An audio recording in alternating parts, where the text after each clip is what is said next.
இந்த 11 மாதங்கள் ரொம்ப அருமையாக நம்மை ஆண்டவர் நடத்தி வந்தார். கொஞ்சம் யோசித்து பாருங்க, எவ்வளவோ சோதனைகள், எவ்வளவோ பிரச்சனைகள், எவ்வளவோ கஷ்டங்கள், எவ்வளவோ வியாதிகள் மத்தியில் நாம் கடந்து வந்திருந்தாலும் நம்மை நித்தமும் நடத்தி வந்து நம்மை திருப்தி செய்த ஆண்டவரை நாம் துதிக்க போகிறோம். எல்லாரும் கரங்களை தட்டி உற்சாகம் அஸ்மேலி.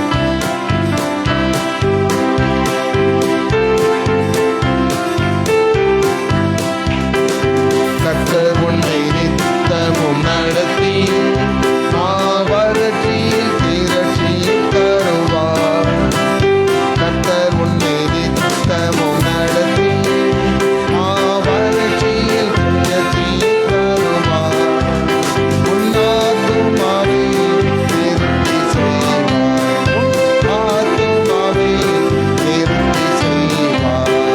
தொடர்ந்து துதி செய் மனமே,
சொல்லி நடக்காதே, அவர் வார்த்தை கரையில் விழாது.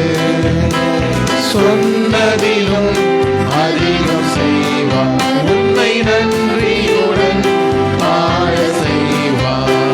சொன்னதிலும் அதிகம் செய்வார், உன்னை நன்றியுடன் வாழ செய்வார். தொடர்ந்து துதி செய் மனமே,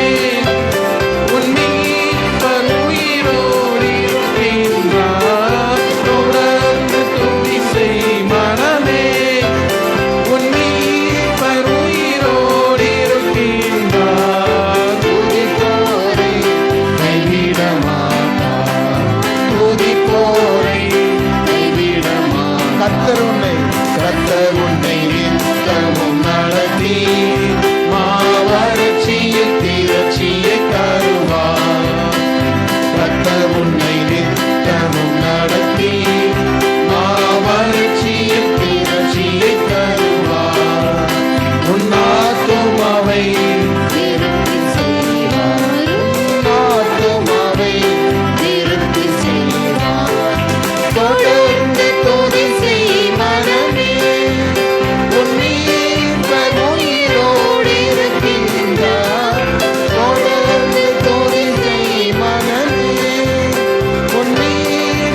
உயிரோடு இருக்கின்றார். துதிப்போரை கைவிட மாட்டார். துதிப்போரை கைவிட மாட்டார்.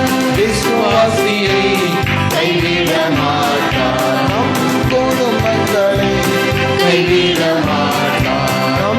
நம் சபையை கைவிட மாட்டார். உங்கள் ஊழியத்தை கைவிட மாட்டார். உங்கள் தலைமுறையை கைவிட மாட்டார். உங்கள் பிள்ளைகளை கைவிட மாட்டார். தொடர்ந்து துதி செய் மனமே, உன் மீட்பர் உயிரோடு இருக்கின்றார். தொடர்ந்து துதி செய் மனமே, உன் மீட்பர் உயிரோடு இருக்கின்றார். துதிப்போரை கைவிட மாட்டார், துதிப்போரை கைவிட மாட்டார். அல்லேலூயா. துதிக்கிற இடத்துல சந்தோஷம் இருக்கும். அது எவ்வளவு உண்மைங்கிறது துதிக்கிறவங்களுக்கு தான் தெரியும். சும்மா அங்கங்க பறக்க பார்த்துட்டு இருக்கவங்களுக்கு தான் தெரியாது. துதிக்கிற நேரம் யாரை துதிக்கிறோமோ அவரோட ஒன்றுபடணுங்க. அதை குறித்து வேதம் சொல்லுகிறது, அது கணவனும் மனைவிக்கும் உள்ள ஒரு உறவு போல. கணவனும் மனைவியும் ஒருவோடு ஒருவர் இசைந்து வாழ்வது போல நம்முடைய ஆவிக்குரிய மணவாளன் ஆகிய ஆண்டவராகிய இயேசு கிறிஸ்துவோடு இணைந்துதான் அவரை துதிக்க முடியும்.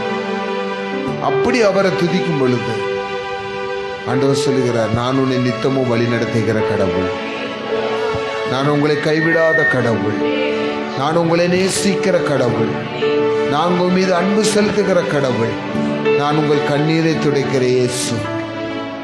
அவர் சமூகம் எப்பொழுதும் நமக்கு சந்தோஷமாகவே இருக்கும். அவர் சமூகம் என் சந்தோஷமே, அது நிறைவான சந்தோஷமே. நீங்க சந்தோஷமா ஆண்டவரை துதிங்க, உங்கள் பாத்திரம் நிரம்பி வழியும். அல்லேலூயா, அல்லேலூயா. கைகளை தட்டி நாம் உற்சாகமாய்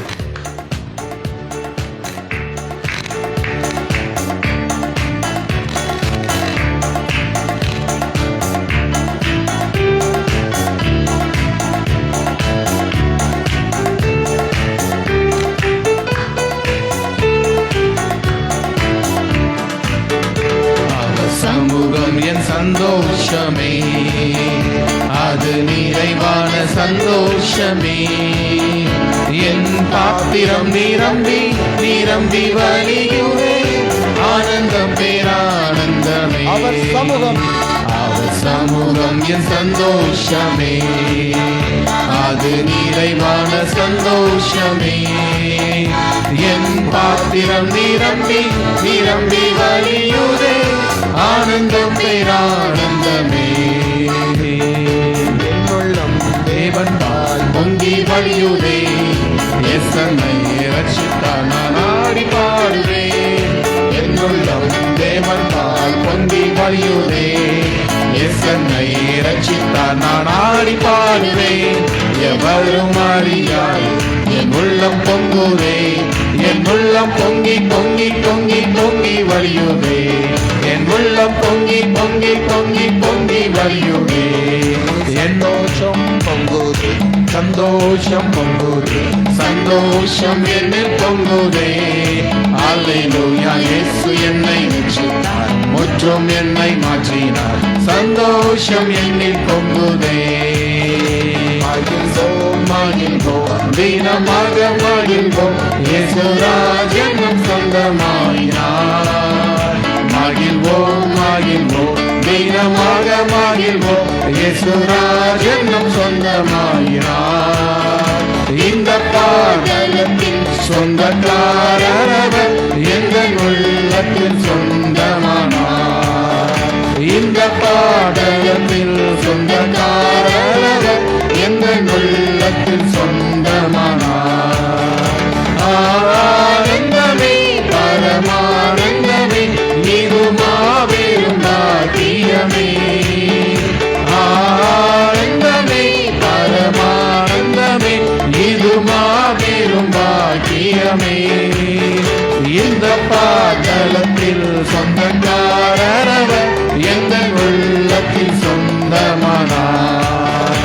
இந்த பாதலத்தில் சொந்தக்காரர் எங்கள் உள்ளத்தில் சொந்தமானார்.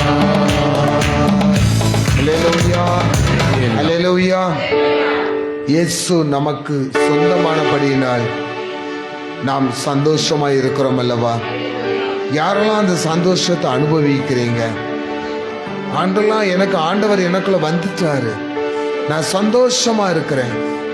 அதான் பக்தன் படிச்சான், சந்தோஷமாய் இருங்க, எப்பொழுதும் சந்தோஷமாய் இருங்க.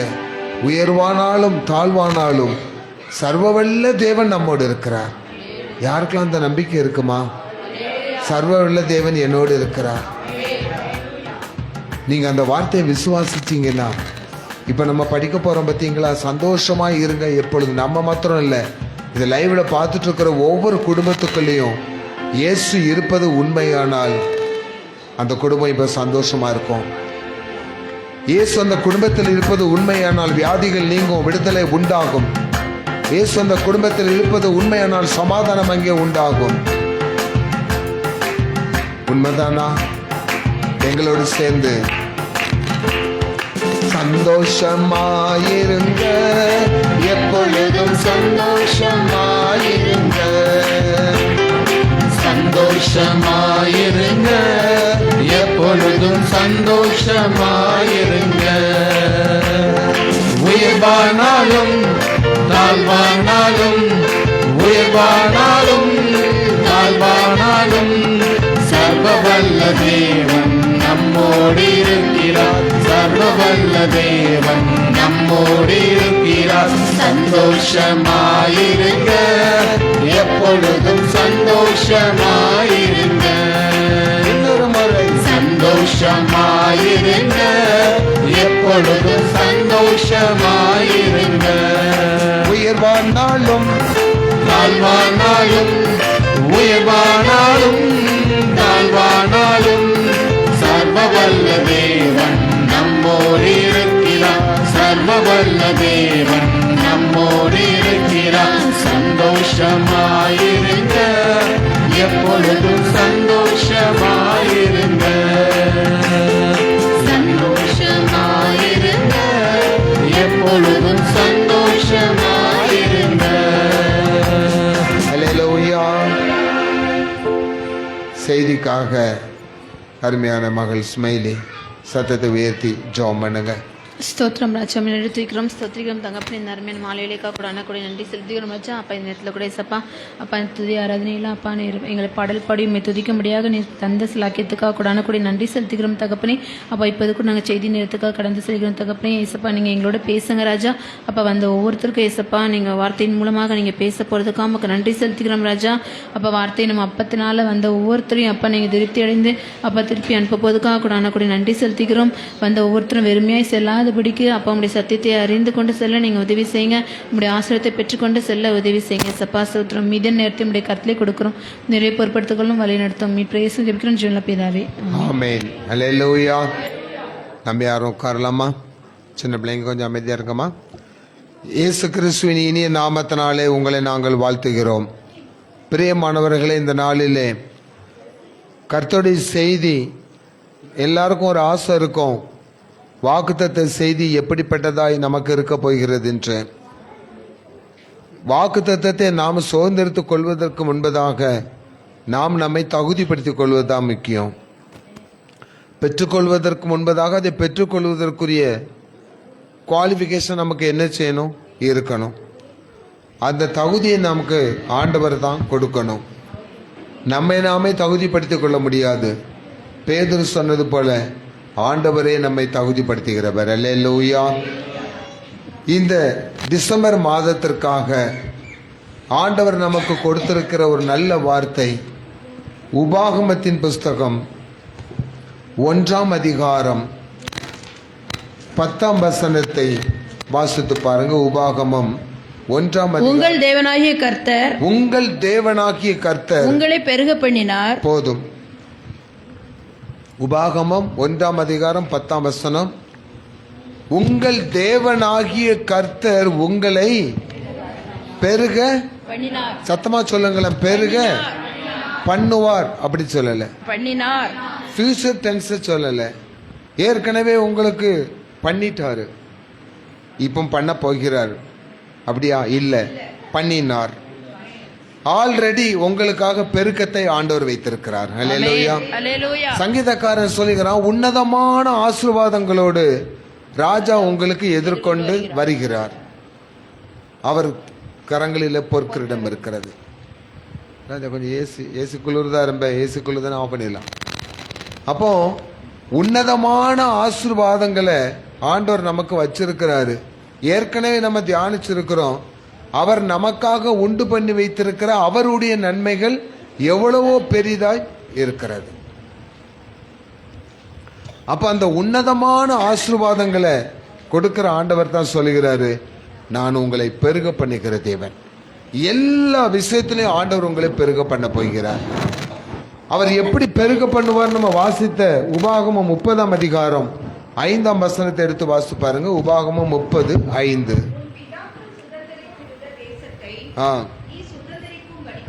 தேசத்தை நீங்கள் சுதந்தரிக்கும்படி உன் தேவனாகிய கர்த்தர் அதில் உன்னை சேர்த்து உனக்கு நன்மை செய்து உன் பிதாக்களை பார்க்கிலும் உன்னை பெருக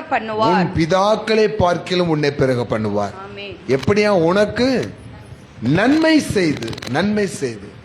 நம்முடைய ஆண்டவர் நன்மை செய்கிறவராய் சுற்றி திரிந்தார் என்று பைபிள்ல வாசிக்கிறோம். அப்போஸ்தலர் 10:38.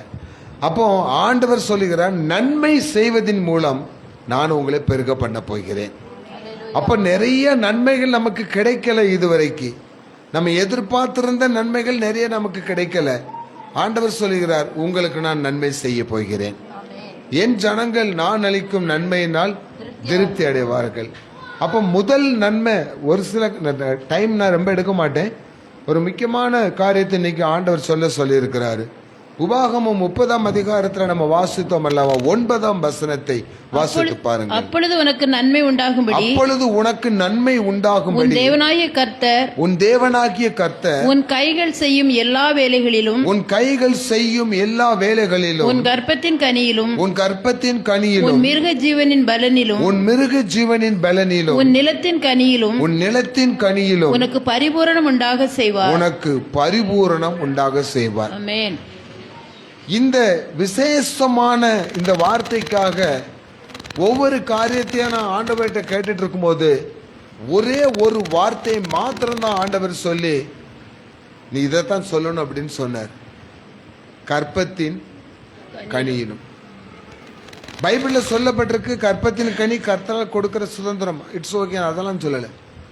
கற்பத்தின் கனியிலும் உனக்கு நான் பரிபூரணம் உண்டாக செய்வேன்னா, இன்னைக்கு நிறைய பேருடைய குடும்பத்துல பிறந்திருக்கிற பிறந்த குழந்தைகள் எப்படி இருக்குது? குறைகள் உள்ளவர்களா இருக்கிறாங்க. இதை கேட்டுட்டு இருக்க நீங்களும் சரி, இதை லைவ்ல பார்த்து கொண்டுட்டு இருக்க ஒரு சில குடும்பங்களுக்கும் சொல்றேன், பிறந்து கை விளங்காம இல்லாட்டி கால் சரியில்லாம, பிறந்து கொஞ்ச நாள்ல கண் பார்வை சரியில்லாம, பிறக்கும் போதே ஊமையா என்ன செஞ்சிருக்காங்க, பிறந்துடுறாங்க. காது சரியா என்ன செய்யல, கேட்கல.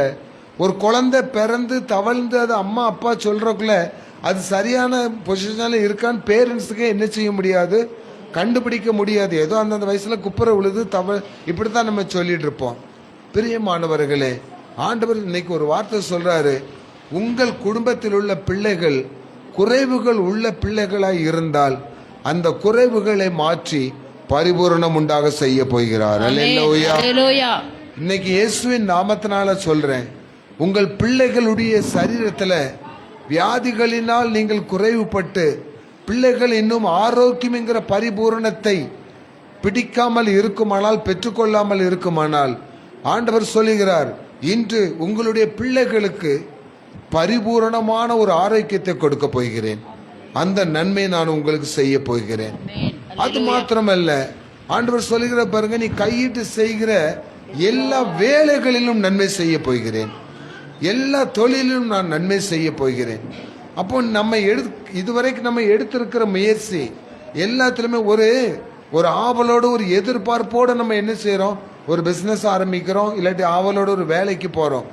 ஆனா எதுவுமே நமக்கு என்ன செய்ய மாட்டேங்குது, ஈஸியா சொல்லிடுவோம், செட் ஆக மாட்டேங்குது அப்படின்னு சொல்லுவோம். செட் ஆக மாட்டேங்குது. இல்லாட்டி நம்பிக்கையோட இருப்போம், நம்ம எதிர்பார்க்கிற இன்கம் நமக்கு என்ன செய்யாது, வராது. வருமானங்கள் நமக்கு என்ன செய்யாது, வராது.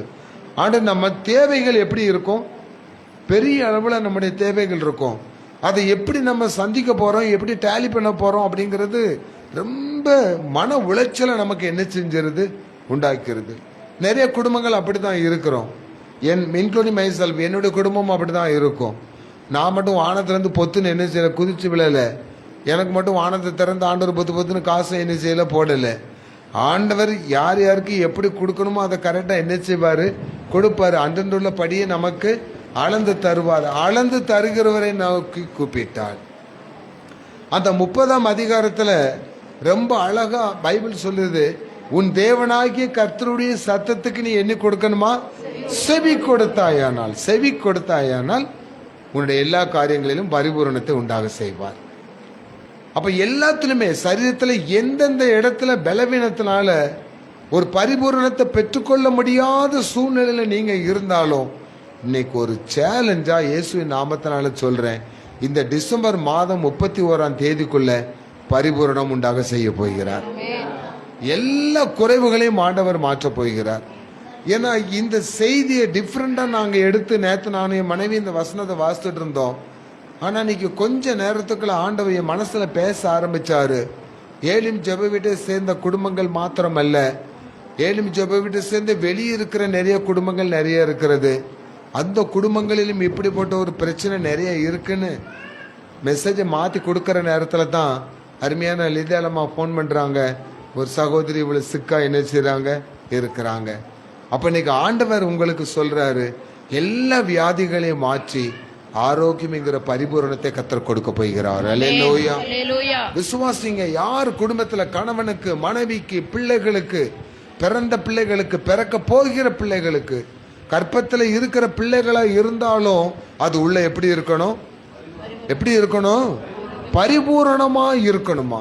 பிறக்கும் போது எப்படி பிறக்கணும், ஒரு குறைவும் இல்லாமல் பரிபூரணமா பிறக்கணுமா. அப்படிப்பட்ட பரிபூரணமான ஆசீர்வாதத்தை நம்முடைய குடும்பத்துக்கும் குடும்பத்தில் உள்ள பிள்ளைகளுக்கும் நீங்கள் கையிட்டு செய்கிற எல்லா வேலைகளிலும் கர்த்தர் கொடுத்து ஆண்டவர் சொல்லுகிறார், அதை நன்மையாக நான் உங்களுக்கு செய்ய போகிறேன். அப்போ நம்ம அந்த 10ஆம் வசனத்துல வாசித்தோம், இந்த நன்மைகளை மறுபடியும் நான் உங்களுக்கு செய்வதில் சந்தோஷம் அடைகிறேன் அப்படின்னு சொல்றாரு. அப்போ பாருங்களேன், ஏற்கனவே நமக்கு ஒரு நன்மை, நமக்கு பெனிஃபிட்டா என்ன செய்யல இல்ல, மறுபடியும் அப்படின்னு சொல்லும் பொழுது உங்களுடைய வியாபார ஸ்தலங்களை ஆண்டவர் ஒரு மாற்றத்தை கொண்டு வர போகிறார். நீங்க பார்க்கிற வேலையில ஒரு மாற்றத்தை கொண்டு வர போகிறார். உங்கள் பிள்ளைகளுடைய வாழ்க்கையில மறுபடியும் ஒரு மாற்றத்தை கொண்டு வர போகிறார். அப்போ ஆண்டவர் சொல்றாரு, இது வரைக்கும் அந்த மாற்றங்கள் உண்டாகாம, அந்த மாற்றம் கிடைக்காம அப்படியே ஒரு குறிப்பிட்ட சூழ்நிலையில் நம்ம என்ன செஞ்சுட்டு இருக்கோம், இருந்துட்டு இருக்கோம். 3ஆம் சங்கீதத்தை வாசித்து பார்த்தீங்கன்னா, கர்த்தரோ என்னை தாங்குகிறார். சங்கீதம் 3ல் ஒரு வசனம் இருக்கு, கர்த்தர் என்னை என்ன செய்கிறாரா, தாங்குகிறார். அப்போ பெருக பண்ணுகிற ஆண்டவர் இன்னைக்கு இப்படிப்பட்ட சூழ்நிலையில நான் விழுந்து விடுவேனோ, நான் விட்டு விடுவேனோ, அவ்வளவுதானோ நினைச்சு கொண்டிருக்க உங்களை ஆண்டவர் என்ன செய்யறாரா, தாங்குகிறார். மடங்கடிக்கப்பட்ட யாவரையும் அவர் என்ன செய்கிறார், தூக்கி விடுகிறார். அப்போ இன்னைக்கு ஆண்டவர் உங்களுக்கு செய்ய போற நன்மையை பாருங்களேன். இன்னொரு காரியத்தை நீங்க விசுவாசிங்க. இந்த வாக்குத்தத்தத்தில் சொன்ன ஆல்ரெடி உங்களுக்கு அது என்ன செய்யுது, கொடுக்கப்பட்டாச்சு, பெருக பண்ணியாச்சு. பக்கத்துல பார்த்து சொல்லுங்களேன், பெருக பண்ணியாச்சுன்னு சொல்லுங்களேன். பெருக பண்ணியாச்சு. பக்கத்துல பார்த்து சொல்லுங்கன்னா என்ன பார்த்து சொல்லிட்டு இருக்கீங்க. அப்போ உங்க அவ்வளவு பேருடைய ஆசீர்வாதமும் எனக்கு கிடைக்க போது, என் குடும்பம் பெருக போகிறது. அல்லேலூயா. பெருக்கத்தின் ஆசீர்வாதம். அப்போ பெருக பண்ணியாச்சு, ரைட், பெருக பண்ணியாச்சு. இப்போ அது என் கைக்கு என்ன செய்யணும், வரணும். அது என் கைக்கு வரணும்னாச்சுன்னா ஆண்டவர் சொல்லுகிறார், என் சத்தத்துக்கு நீ என்ன செய்யணும், செவி கொடுக்கணும். என்னுடைய கற்பனைகளின் படிலாம் நீ என்ன செய்யணும், நடக்கணும். என்னுடைய கட்டளைகள் எல்லாத்தையும் நீ என்ன செய்யணும், கடைப்பிடிக்கணும். அப்பதான் அது உன் கைக்கு என்ன செய்யும், வரும். இப்ப கைக்கு எட்டி இருக்கு, வாய்க்கு என்ன செய்யல, எட்டல. கைக்கும் வாய்க்கும் எவ்வளவு தூரம் இருக்கு? யாராவது இப்படி சாப்பிடுறீங்களா?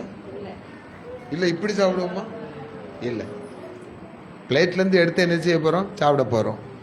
எல்லார் முன்னுக்கும் பிரியாணி இருக்குது. அப்படி ஒரு கற்பனை பண்ணி பாருங்களேன். நல்ல லெக் பீஸோட எல்லார் முன்னுக்கும் பிளேட்ல பிரியாணி இருக்கு, ஸ்வீட் இருக்கு, வாழைப்பழம் இருக்கு, ஜூஸும் எல்லாமே இருக்கு. இப்ப நான் எடுத்து என்ன செய்யணும், சாப்பிடணும். ஆனா என் கைகள் என்ன செய்திருக்கிறது, விலங்கிடப்பட்டிருக்கிறது, விலங்கிடப்பட்டிருக்கிறது. அப்ப அந்த விலங்குகளை ஆண்டவர் என்ன செய்யணும், உடைக்கணும். ஏன் உடைக்க மாட்டீங்கன்னா, மனுஷ தன்மையே இல்லாம விலங்கு மாதிரி என்ன செய்யறான் இருக்கிறான், மிருகமா என்ன செய்யறான் இருக்கிறான்.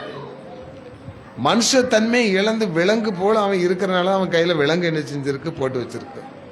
அப்போ ஒரு மனிதனை விலங்காய் மாற்றினது யார்? உலகம் நம்மை மாற்றுகிறது. உலகம் யாரால் உண்டாயிருக்கிறது? உலகத்தில் உள்ள காரியங்கள் பிசாசினால். தேவன் சிருஷ்டித்த சிருஷ்டிப்புங்கிறதே வேற. ஆனா அதுக்கு பிறகு உருவாக்கப்பட்டவைகள் எல்லாம் பிசாசினால் என்ன செய்கிறது, உருவாக்கப்பட்டது. அதுக்கு மனுஷன் என்ன செஞ்சிட்டான், அடிமையாகி மனிதத்துவத்தையே இழந்து மனசாட்சி இல்லாதவன மிருகமா என்ன செஞ்சிட்டான், மாறிட்டான். பைபிள் சொல்லுது, எரேமியா சொல்லுது, ஜனங்கள் எல்லாம் மிருக குணம் உள்ளவர்களாய், எரேமியாவில் சொல்லுது மிருக குணம் உள்ளவர்களாய் மாறி போனார்களாம். அப்போ சர்க்கஸ் கூடாரத்தில் இருக்கிற மிருகம் மாதிரி தான் நீங்க நான் எல்லாமே. என்ன செய்வான் அந்த மாஸ்டர், என்ன பண்ணுவார், கழுத்தில் ஒரு கயிறு போட்டு அது பிடிச்சி என்ன செஞ்சுவார், இழுத்துட்டு வருவார். அவர் என்ன சொல்லாரு அதுபடி தான் அது என்ன செய்யணும், கேட்கணும். உட்காருன்னா உட்காரணும். எவ்வளோ பெரிய சிங்கமாக இருந்தாலும் யானையாக இருந்தாலும் புலியாக இருந்தாலும் இவன் கையில் ஒரு கம்பு வச்சுட்டு அதை வச்சு தான் அதை ஆப்ரேட் பண்ணிட்டு இருப்பான். அவன் போடுற சாப்பாடை சாப்பிட்டு கூண்டுக்குள்ளே கொண்டு அடைச்சி வச்சிருவான். இன்னைக்கு நீங்கள் அப்படி தான் இருக்கிறீங்க. சாத்தான உங்களை என்ன செஞ்சிட்டு இருக்கான், அவன் இஷ்டத்துக்கு ஏக்கி விலங்கு போட்டு கூண்டுக்குள்ளே கொண்டு என்ன செஞ்சுட்டான், அடைச்சி வச்சிருக்கான். அப்போ நன்மை செய்கிறவங்கிற ஆண்டவர் நமக்கு சொல்றாரு, உங்கள் சிறை இருப்பை நான் திருப்ப போகிறேன். அல்லேலூயா. ஏசாயா தீர்க்கதரிசியின் புஸ்தகம் 45ஆம் அதிகாரம் 4ஆம் வசனம் என்ன சொல்லுகிறது பாருங்கள். ஏசாயா 45:4. சத்தமா வாசிங்க பிறகு. வெண்கல கதவுகளை உடைத்து இருப்பு தாழ்பால்களை முறித்து அந்தகாரத்தில் இருக்கிற பொக்கிஷங்களையும் ஒளிப்பிடத்தில் உனக்கு கொடுப்பேன். நான் என் தாசனாகிய யாக்கோபின் நிமித்தமும் நான் தெரிந்து கொண்ட இஸ்ரவேலின் நிமித்தமும் நான் உன்னை பெயர் சொல்லி அழைத்து நீ என்னை அறியாதிருந்தும் உனக்கு நாமம் தரித்தேன். அப்ப பாருங்களேன், ஆண்டவர் சொல்றாரு இன்னைக்கு விலங்குகள் என்ன செய்ய போறாராம், உடைக்க போறார். அது என்ன விலங்கா, நீங்க சிறை இருப்புக்குள்ள இருக்கீங்க, வாசல் என்ன செஞ்சிருக்கு, சிறை கதவு பூட்டப்பட்டிருக்கு. அந்த வாசலுடைய வெண்கல கதவுகளை உடைத்து இரும்பு சங்கிலியால் கட்டப்பட்டிருக்க சங்கிலியெல்லாம் அறுத்து அந்தகாரத்தில் இருக்கிற பொக்கிஷம். இப்ப உங்க பொக்கிஷம் எங்க இருக்குது, உங்க கையில வர வேண்டியது எங்க இருக்குது, அந்தகாரத்தில் இருக்கிறது. ஆரோக்கியம் அந்தகாரத்தில் இருக்கிறது, குடும்பத்தினுடைய வருமானம் அந்தகாரத்தில் இருக்கிறது, எல்லாமே இருட்டுக்குள்ள தான் இருக்கிறது. ஆண்டவர் இருளுக்குள்ளிருந்து வெளிச்சத்தை உண்டாக்கினார். அல்லேலூயா. அந்தகார இருளில் இருந்து ஆச்சரியமான ஒளிக்கு நம்மை அழைத்து வந்த ஆண்டவர். மீகாவில தீர்க்கதரிசி புஸ்தகத்துல மீகா தீர்க்கதரிசி மூலமா ஆண்டவர் சொல்லுகிறார், என் சத்துருவே நீ சந்தோஷப்படாதே, நான் இருளில் இருந்தாலும் கர்த்தர் என்னை வெளிச்சத்திற்கு கொண்டு வருவார். அல்லேலூயா. அப்ப இன்னைக்கு ஆண்டவர் சொல்றாரு பாருங்க, சிறை இருப்புங்கிற இருளுக்குள்ள இருக்கிற உன்னை நான் வெளிச்சத்திற்கு என்ன செய்ய போறேன், கொண்டு வர போறேன். அதுதான் முதல் நண்பன். நாம் வெளிச்சத்தின் பிள்ளைகளா என்ன செய்யணுமா, இருக்கணுமா. மத்தேயுவில் ஆண்டவர் சொல்லுகிறார், நீங்கள் உலகத்திற்கு வெளிச்சமா இருக்கிறீர்கள். மலை மேல் இருக்கிற பட்டணம் போல் நீங்க என்ன செய்றீங்க, இருக்கிறீங்க. அப்பேற்பட்ட ஒரு ஆசீர்வாதத்தை ஆண்டவர் உங்களுக்கு இந்த நாளில் கொடுக்க போகிறார்.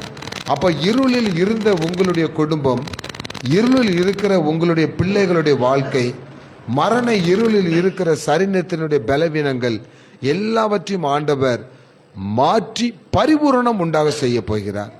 வேதத்துல நீங்க லூக்கா எழுதின சுவிசேஷம் 6ஆம் அதிகாரம் 6ஆம் வசனத்தை எடுத்து வாசித்து பாருங்க. லூக்கா 6ஆம் அதிகாரம் 6ஆம் வசனம். வேறொரு ஓய்வு நாளிலே அவர் ஜெப ஆலயத்தில் பிரவேசித்து உபதேசித்தார். அங்கே சூம்பின வலது கையுடைய ஒரு மனுஷன் இருந்தான். 10ஆம் வசனம்.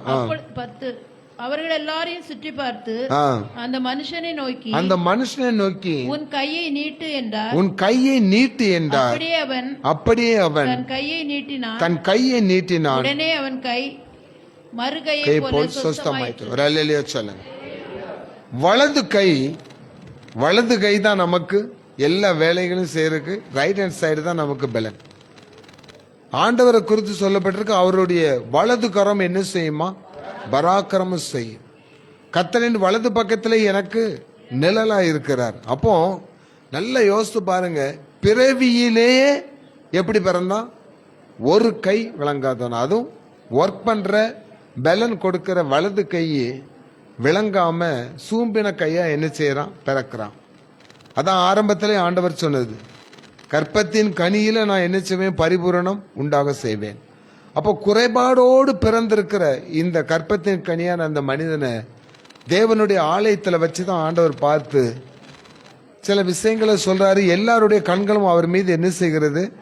என்ன செய்ய போறார் அப்படின்ட்டு.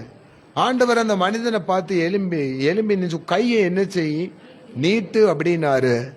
உடனே அவனுடைய கை மறுகையை போல என்ன செஞ்சுட்டு சுகமாயிட்டான். இப்போ பரிபூரணம் வந்துட்டு. அதே மாதிரி தான் இன்னைக்கு ஆண்டவர் உங்களுக்கு சொல்றாரு, எந்த இடத்துல நீ வேலை செய்ய முடியாதபடி நீ செய்கிற தொழில் எல்லாம் முடக்கப்பட்டிருக்கிறதோ, சூம்பி போய் இருக்கிறதுனா முடக்கப்பட்டிருக்கிறது, இல்லாட்டி அது ஒண்ணுக்கும் உதவாத மாதிரி உபயோகமற்றதா இருக்கிறதோ, நாளைக்கு போய் அந்த இடத்துல கையை நீட்டி ஜெபம் பண்ணு, அது பரிபூரணம் அடையும். அல்லேலூயா. நம்புறீங்களா? கையை என்ன செய்? நீட்டு அந்த இடத்துல போய். கடையை திறந்தாச்சா? கடையை திறந்த தொடப்பத்தை எடுத்து கடையை பெருக்கிறங்கிறது ரெண்டாவது வைங்க. கரங்களை நீட்டி அந்த ஸ்தலத்தை என்ன செய்யுங்க? ஆசீர்வதிங்க. நீங்க பெருக்கிற கூட நேரம் இருக்காது, கஸ்டமரா வந்துருவாங்க. அல்லேலூயா. ஊழியத்துக்கு போறீங்களா? ஊழியத்துக்கு போறக்கு கிளம்புறதுக்கு முன்னாடியே ஜெபம் பண்ணிட்டு போங்க. எந்த வீட்டுக்குள்ள நீங்க பிரவேசிக்க போறீங்களோ அந்த வீட்டுக்கு வெளியே நின்று லைட்டா கையை நீட்டி என்ன செய்யுங்க? ஜெபம் பண்ணுங்க. அங்க இருக்கிற முடக்கத்தை ஆண்டவர் மாற்றி போடுவார். உங்க கார்ல நீங்க பயணம் போயிட்டு இருக்கீங்களா? பயணம் போறதுக்கு முன்னாடியே அந்த கார் முன்னாடி, அந்த கார்னால தான் உனக்கு பிழைப்பு, அந்த கார் தான் நமக்கு அப்படின்னு அந்த கார் முன்னாடி நின்று உன் வலது கை என்ன செய்ய நீட்டு, பரிபூர்ணம் உண்டாக செய்வார். படிக்க போறீங்க, ஸ்கூலுக்கு போறீங்களா? உங்க சீட்ல உட்கார்ந்தோன்னு புஸ்தகத்தை வச்சு கையை அது மேல நீட்டு, ஆண்டவர் ஞானத்தில் பரிபூரணத்தை கொடுப்பார். எந்தெந்த காரியங்கள் எல்லாம் குறைவுன்னு இருக்கிறதோ அந்த குறைவு மேல உங்களுக்கு கைகளை நீட்டுங்க. அதோட ஈஸியான ஒரு வழியை சொல்றேன். எதெல்லாம் குறைவுன்னு இருக்கிறதோ அதை இன்னைக்கு நைட்டு போய் ஒரு பேப்பர்ல என்ன செய்யுங்க? எழுதுங்க. இந்த பாஸ்டருக்கு ஒரு வேலையில இதே தான் சொல்லிட்டு கிடப்பார் அப்படின்னு நினைக்காதீங்க. ஒரு பேப்பர்ல போய் என்ன செய்யுங்க? முதல்ல அதை எழுதிட்டு உங்க கையை என்ன செய்யுங்க? நீட்டுங்க. உங்க கையை அது மேல என்ன செய்யுங்க? வைங்க. ஆண்டவர் பரிபூர்ணம் உண்டாக செய்வார். அல்லேலூயா. அப்போ நீங்க கற்பத்தின் கனி இல்ல, குழந்தை இல்ல, கையை வைய, கற்ப பையில கையை வச்சு என்ன செய்யுங்க? ஜெபம் பண்ணுங்க. ஆண்டவர் பரிபூரணமான ஒரு கற்பத்தின் கனியை தருவார். குறைவில்லாத கற்பத்தின் கனியை தருவார். என் வீட்டுல பிள்ளை சரியில்லை, குடிக்கிறான், பிசாசு பிடிச்சு ஆடுறான், அவனுக்கு நேரம் அவன் கையை என்ன செய்ய? நீட்டு, கையை நீட்டு. ஆண்டவர் அவனுக்கு பரிபூர்ணமான ரட்சிப்பை கர்த்தர் உண்டு பண்ணுவார். அது மாத்திரமல்ல, ஆண்டவர் சொல்ல பாருங்க, ஒரு அருமையான வசனத்தை சொல்லி நாம் ஜெபிக்கும்படி கடந்து செல்ல போகிறோம். அந்த பரிபூரணம் நமக்கு உண்டாகணும் அப்படின்னாச்சுன்னா என்ன செய்யணும்னு பைபிள் சொல்லுது. அந்த பரிபூரணத்தை ஆண்டவர் என்ன செய்வாராம்? ஏசாயா 62 அதிகாரம், ஏசாயா 62 அதிகாரம் 8 வசனத்தை எடுத்தவங்க வாசிங்க. ஏசாயா 62:8. இனி நான் உன் தானியத்தை சத்துருக்களுக்கு ஆகாரமாக கொடேன், உன் சத்துருக்களுக்கு ஆகாரமாய் கொடுக்க மாட்டேன். உன் பிரயாசத்தினால் ஆகிய உன் திராட்சரசத்தை அந்நிய புத்திரர் குடிப்பதில்லை என்று கர்த்தர் தமது வலதுகரத்தின் மேலும் வலது கரத்தின் மேலும் தமது வல்லமையுள்ள புயத்தின் மேலும் ஆணையிட்டார். அல்லேலூயா. இப்ப என்ன செய்யறாராம்? அடுத்த பரிபூரணத்துக்கு ஒரு நன்மை என்ன செய்யறாராம்? உங்களுடைய எல்லா காரியங்களிலும் பாதுகாப்பை கொடுக்க போகிறார். நீ கஷ்டப்பட்டு உழைச்சு வர்ற காசு உங்க கையில உங்க குடும்பத்தில் நிற்கும்படி, அந்நியன் அதை பறித்து கொள்ளாதபடி, பரதேசி அதை பறித்து கொள்ளாதபடி அதை பாதுகாப்பேன் என்று சொல்லுகிறார். அப்படின்னா என்ன அர்த்தம் தெரியுமா சார்? நீங்க உழைச்ச காசு ஆஸ்பத்திரிக்கு போகாது, நீங்க உழைச்ச காசு இனிமேல் வட்டி கடைக்கு போகாது, நீங்க உழைச்சி சம்பாத்தியம் பண்ண நகை அடகு கடைக்கு என்ன செய்யாது? போகாது. வச்சது திருப்பிடுவீங்க. அல்லேலூயா. வச்சதெல்லாம் என்ன செஞ்சிட போறீங்க? திருப்ப போறீங்க. பரிபூரணம். அடுத்தாப்புல பரிபூரணங்கிறது எப்படின்னா, இன்னைக்கு 100 ரூபாய் கிடைக்க வேண்டிய இடத்துல 75 ரூபாய் தான் கிடைச்சிச்சு. அப்படி இல்லை, 100க்கு 100 ஆண்டவர் உங்களுக்கு கொடுக்க போகிறார். இது உலக பிரகாரமாக மாத்திரமல்ல, ஆவிக்குரிய வாழ்க்கையில. எப்படின்னா, நீங்க வேதத்தை வாசித்து பார்த்தீங்கன்னா ஒரு வசனம் சொல்லி நம்ம முடிக்கலாம். மத்தேயு எழுதின சுவிசேஷம் 13 நிறைய வசனம் இருந்துச்சு, ஆனா டைம் இல்லை, அதனால ஷார்ட்டா முடிக்கிறேன். மத்தேயு எழுதின சுவிசேஷம் 13 அதிகாரம் 23 வசனத்தை வாசித்து பாருங்க. நல்ல நிலத்தில் விதைக்கப்பட்டவனோ, நல்ல நிலத்தில் விதைக்கப்பட்டவனோ, வசனத்தை கேட்கிறவனும் உணர்கிறவனுமாய் இருந்து 100ஆகவும் 60ஆகவும் 30ஆகவும் பலன் தருவான். அல்லேலூயா. நீங்க கொஞ்சம் நல்லா அந்த வசனத்தை வாசித்திருக்கீங்களா? எப்படி ஏறும் சிஸ்டர்? 30, 60, 100 அப்படித்தானே வரணும். இங்க எப்படி இருக்கு? 100, 60, 30 வர வர என்ன செஞ்சுட்டு போகுது? குறைஞ்சிட்டே போகுது. அப்போ ஒரு மனுஷன் இதயத்துல சுத்தமுள்ளவனா இருந்து தேவனுடைய வசனத்தை ஏற்றுக்கொண்டு அதுபடி எந்த அளவுல நடக்கிறானோ அதற்கு ஏற்ற விதமாக அவனுக்கு பலன் கிடைக்க போகிறது. நல்ல வேதத்தை தியானித்து இருந்த ஈசாக்குக்கு அவன் ஈசாக்கு விதை விதைத்தான், 100 மடங்கு ஆசீர்வாதத்தை பெற்றுக்கொண்டான். அல்லேலூயா. ஒன்றும் இல்லாத இடத்துல, மழையே இல்லாத இடத்துல, வறட்சியான இடத்துல. காரணம் என்ன தெரியுமா? ஈசாக்கு குறித்து சொல்லப்பட்டிருக்கு, மாலை நேரத்தில் வேதத்தை தியானம் செய்து கொண்டிருந்தான். அப்போ அந்த ஆசீர்வாதம் எப்படி கிடைக்கும்னா, 1வது சங்கீதத்தில் நான் உங்களுக்கு வசனம் அனுப்பியிருந்தேன். 1வது சங்கீதத்தை எடுத்து வாசித்து பாருங்க. துன்மார்க்கருடைய ஆலோசனையில் நடவாமலும் பாவிகளுடைய வழியில் நில்லாமலும் பரியாசக்காரன் உட்காரும் இடத்தில் உட்காராமலும் கர்த்தருடைய வேதத்தில் பிரியமாயிருந்து இரவும் பகலும் மனுஷன் பாக்கியவான், ஓரமாய் நடப்பட்டு தன் காலத்தில் தன் கனியை தந்து இலையுதிராக இருப்பான், அவன் செய்வதெல்லாம் வாய்க்கும். அல்லேலூயா. அப்போ தன் காலத்தில் தன் கனியை தந்து இலையுதிராதிருக்கிற மரத்தை போல் இருப்பான், அவன் செய்வதெல்லாம் வாய்க்கும். அப்போ நீங்க உங்களுடைய காலத்துல உங்க கனியை கொடுக்கணும் அப்படின்னா கர்த்தருடைய வேதத்துல என்ன செய்யணும்? பிரியமா இருக்கணும். நீங்க எவ்வளவு பிரியமா இருக்கிறீங்களோ அதுக்கேற்ற மாதிரி தான் ஆண்டவர் கூலியை கொடுப்பார். அவனவன் கிரியைகளுக்கு ஏற்ற பலனை நான் அவனுக்கு தருகிறேன். அந்த அந்த வசனங்கிறது வாசிக்கிறது மாத்திரம் இல்லை. சிலர் பெருமையா சொல்லுவாங்க, ஒரு நாளைக்கு நான் 5 அதிகாரம் வாசிக்கிறேன் பிரதர், 1 மணி நேரம் நான் ஜெபம் பண்றேன் பிரதர். பண்ணிட்டே இரு. ஒரு நாளைக்கு 5 அதிகாரம் வாசி, வருஷத்துக்கு 3 தடவை நான் முழு பைபிளையும் வாசிட்டேன் சொல்லிட்டு போ. உன் இதயத்துல சுத்தம் இல்லாமல் இருந்தால், அந்த வசனங்கள் உங்களுடைய இருதயத்தில் கிரியை செய்யாமல் அப்படியே வைக்கப்பட்டது போல் இருந்தால், சார் தோசைக்கு மாவு அரைச்சு வச்சிருக்கிறோம், அது அடுப்பை பத்த வச்சு தோசைக்கல்ல வச்சு இப்படி இருந்தா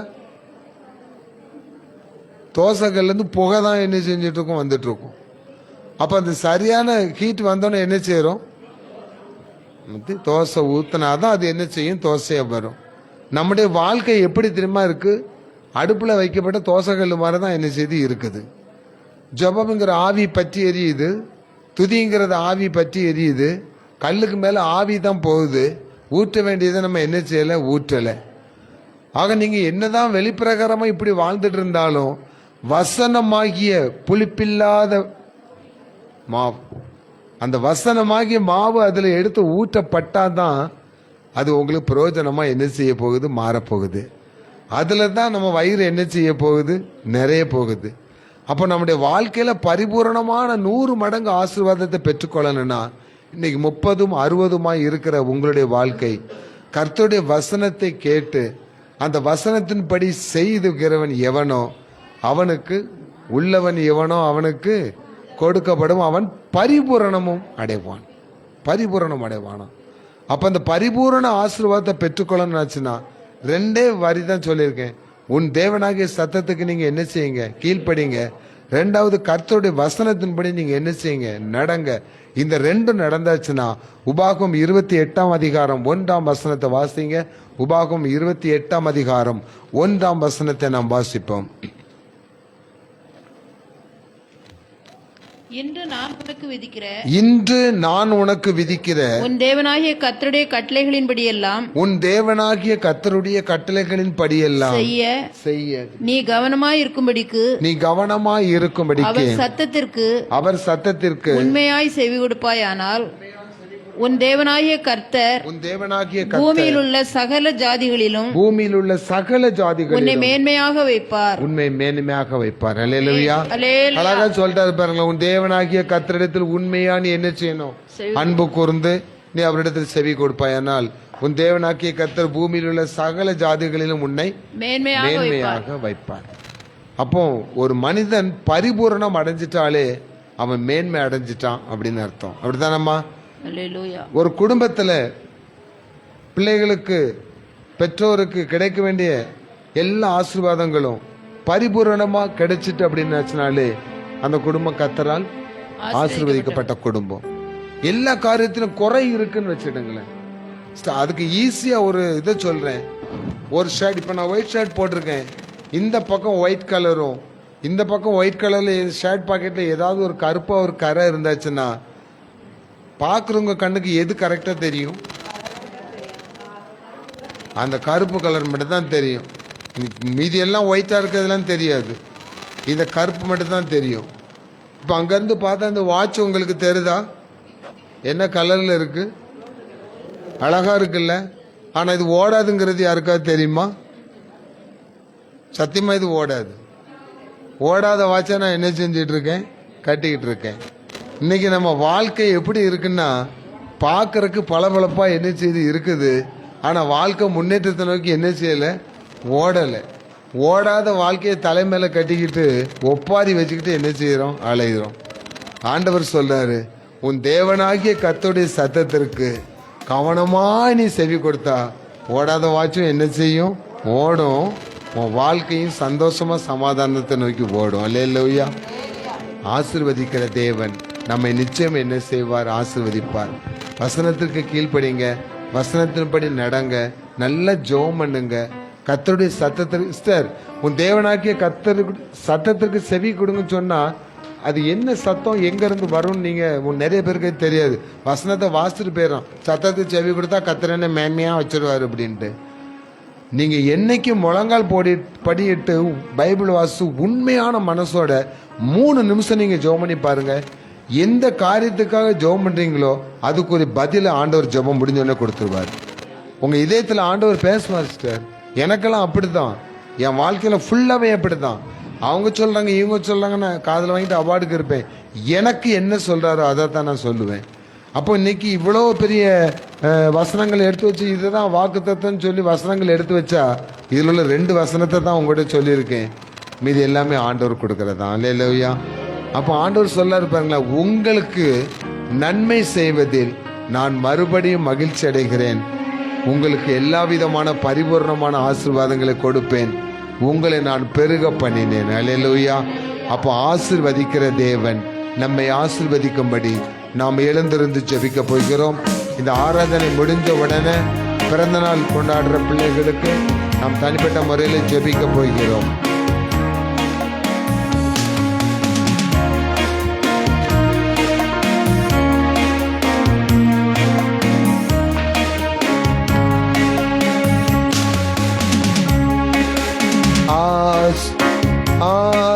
ஆசீர்வதிக்கும் தேவன் உன்னை ஆசீர்வதிப்பாரே.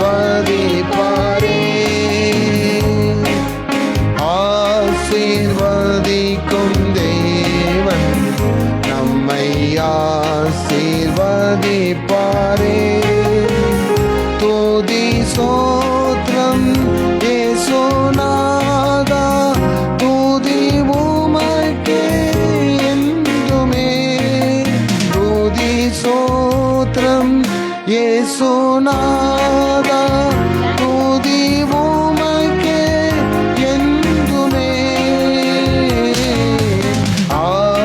ஆசீர்வதிக்கும் தேவன் உன்னை ஆசீர்வதிப்பாரே.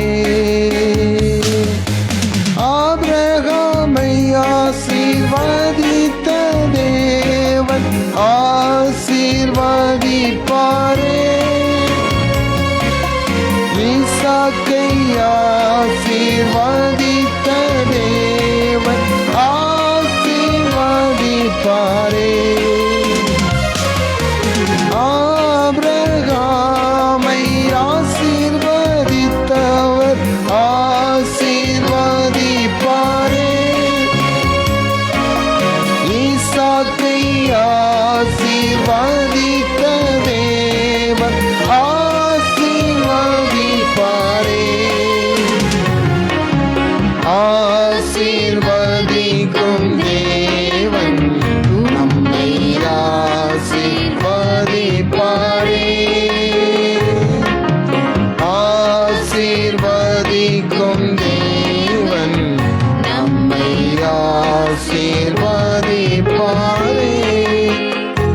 பண்ணுவோமா?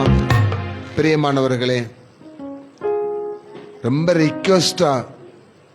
ரிக்வெஸ்டா சின்ன பிள்ளைங்களானாலும் வாலிப பிள்ளைகளானாலும் பெரியவங்களானாலும் சொல்றேன், ஆராதனை ஆரம்ப நேரத்திலிருந்து இந்த நிமிஷம் வரைக்கும் உங்ககிட்ட ஒரு மனம் கிடையாது. ஆண்டவருக்கும் உங்களுக்கும் ஒரு மனமே கிடையாது. உங்க சிந்தனைகள் எல்லாம் வேற இடத்துக்கு போச்சு. அங்க ஓடுறோம், இங்க ஓடுறோம், இங்க சாடுறோம், அங்க சாடுறோம். ஆனா ஆண்டவர் சொல்றாரு, ஒரு மனமாயிருங்கள். இப்ப ஒருமனப்படுங்க. எல்லாரும் பக்கத்துல உள்ளவங்க கைகளை பிடிச்சிடுங்க. சின்ன ஜெபம் தான் பண்ண போறேன். ஆண்டவர் கொடுக்கிற வார்த்தையை நம்ம ஜெபித்து பரிபூரணத்தை பெற்றுக்கொள்ள போகிறோம். நான் உன்னை பெருக பண்ணினேன். கைகளை பிடிச்சிட்டீங்களா? ஆண்டவர் சொல்கிறார், நான் உங்களை பெருக பண்ணினேன். உங்களுக்கு நன்மை செய்வதில் மறுபடியும் சந்தோஷப்படுகிறேன். உங்கள் வேலையிலே, உங்களுடைய தொழிலிலே, உங்கள் பிள்ளைகளுடைய வாழ்க்கையிலே நான் பெருக்கத்தை உண்டு பண்ணினேன். பண்ணுவேன் அல்ல, பண்ணினேன். இயேசுவின் நாமத்தினாலே இந்த மாதத்துக்குள்ளே எதையெல்லாம் நீங்கள் பெருக்கம் இல்லாமல் ஏமாந்து ஒவ்வொரு மாதமும் காத்திருந்து மனதிலே தாங்க முடியாத வேதனையோடு இருக்கின்றீர்களோ, அந்த காரியத்தில் ஆண்டவர் சொல்லுகிறார், நான் அதை பெருக பண்ணினேன். அல்லேலூயா. ஊழியத்திலே நான் உங்களை பெருக பண்ணினேன். பிள்ளைகள் வாழ்க்கையிலே நான் உங்களை பெருக பண்ணினேன். உங்கள் கையின் பிரயாசங்களில் நான் உங்களை பெருக பண்ணினேன். உங்கள் மாத வருமானத்தில் நான் உங்களை பெருக பண்ணினேன். உங்களுடைய ஜெபத்தில் உங்களை பெருக பண்ணினேன். உங்கள் விசுவாசத்தில் பெருக பண்ணினேன். உங்கள் நம்பிக்கையில் உங்களை பெருக பண்ணினேன். உங்களுடைய அபிஷேகத்தில் உங்களை பெருக பண்ணினேன். இந்த பெருக்கத்தின் மூலமாக இயேசுவின் நாமத்தினாலே நீங்கள் சத்துருக்களை முறியடிப்பீர்கள், பிசாசுகளை துரத்துவீர்கள், நோய்களை சுகமாக்குவீர்கள். உங்களுக்கு விரோதமாக எழும்பும் எல்லா ஆயுதத்தையும் இயேசுவின் நாமத்தில் முறியடிப்பீர்கள். ஆண்டவர் உங்களை பெருக பண்ணுவார். இதோ மனிதரை மந்தையை பெருக பண்ணுவதை போல மனிதரை நான் உங்கள் பெருக பண்ணுகிறேன். எசேக்கியேல் 36 சொல்லப்பட்டிருக்கிறது போல உசிதமான கோதுமை வரவழைத்து நான் அதை பெருக பண்ணுவேன். விதைக்கிறவனுக்கு விதையும் மழையும் கொடுத்து நான் விளைச்சலை பெருக பண்ணுவேன் என்று ஆண்டவர் சொல்லுகிறார். அந்த பெருக பண்ணுதலை நான் பாதுகாப்பேன் என்று ஆண்டவர் சொல்லுகிறார். என்னுடைய வலது கரத்தினால் பாதுகாப்பேன் என்று சொல்லுகிறார். அந்த வார்த்தையின்படியே உங்களுக்கு இந்த மாதத்தில் ஆக கடவுது. ஆண்டவர் ரொம்ப ஏமாந்துட்டாருங்க. போன மாசம் இதே ஜெப நேரத்தில் சொன்ன அடுத்த மாசம் வாக்குத்தத்த ஆராதனை சாட்சியின் ஆராதனையா இருக்குன்ட்டு ஒருத்தரும் சாட்சி சொல்லல. ஏன்னா வாக்குத்தத்தம் உங்க வாழ்க்கையில நிறைவேறதுக்கு சான்ஸ் நம்ம கொடுக்கல. ஆண்டவர்கிட்ட மன்னிப்பு கேட்போமா? ஒரு விஷயம், எங்களை மன்னியும் ஆண்டவரே. எங்கள் குற்றங்களை பாவங்களை அறிக்கையிடுகிறோம் அப்பா. அவர் உங்கள் அக்கிரமங்களை எல்லாம் மன்னித்து உங்கள் நோய்களை எல்லாம் குணமாக்கி உங்கள் பிராணனை அழிவுக்கு விலக்கி மீட்டு நன்மையினாலும் கிருபையினாலும் உங்களை முடிசூட்டுவாராக. கர்த்தர் தாமே எங்கள் ஜெபங்களை ஏற்றுக்கொள்ளும் ஆசீர்வதியும். இயேசுவின் நாமத்தில் ஜெபிக்கிறோம் நல்ல பிதாவே. எல்லாம் சேர்ந்து சொல்லுவோமா? என் ஆத்மாவே கர்த்தரை சோத்ரி, என் முழுவதுமே பரிசுத்த நாமத்தை சோத்ரி. என் ஆத்மாவே கர்த்தரை சோத்ரி, கர்த்தர் செய்த சகல உபகாரங்களையும் மறவாதே. ஆமீன். பாடல் தாளிலே 5வது பாடல், வாழ்க வாழ்க கிறிஸ்துராயரே.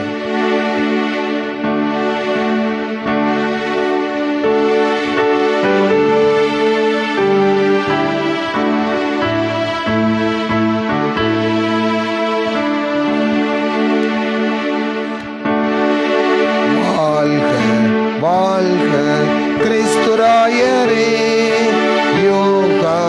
யோகம் துதி உமக்கே, மேன்மை கனம்